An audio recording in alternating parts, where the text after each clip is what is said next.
Hoy he asistido al matrimonio de una diseñadora de moda, que realmente tiene gusto, Rosa.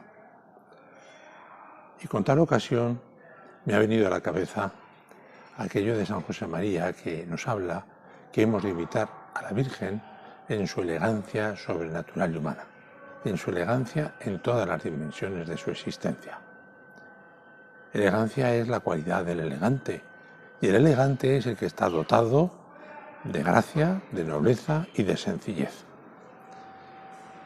¿Por qué nuestra Madre Santa María tiene esa elegancia humana y sobrenatural? Porque sabe estar siempre, en cada circunstancia, de modo oportuno, con un cierto protagonismo discreto en aquellos primeros años de la existencia de Jesús, con un pasar oculta acompañando a su hijo cuando son los acontecimientos normales. A la hora del éxito nunca estará, pero sí a la hora de la cruz, y la acompañará dando su vida con él. En definitiva, esa es la elegancia que Dios nos pide a cada uno de nosotros. Saber estar junto a los demás.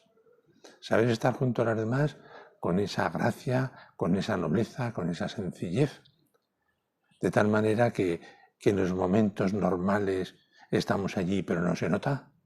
Y en los momentos de dolor sostenemos, acompañamos y fortalecemos. Y en los momentos de gloria nos gozamos de que los otros triunfen.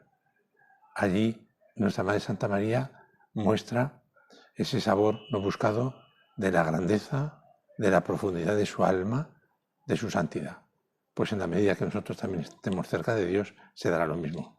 Ánimo y que Dios te conceda el ser elegante, humana y sobrenaturalmente, y verás que vale la pena como todas las cosas de Dios. Un saludo muy fuerte, que Dios te bendiga y hasta la próxima. Chao.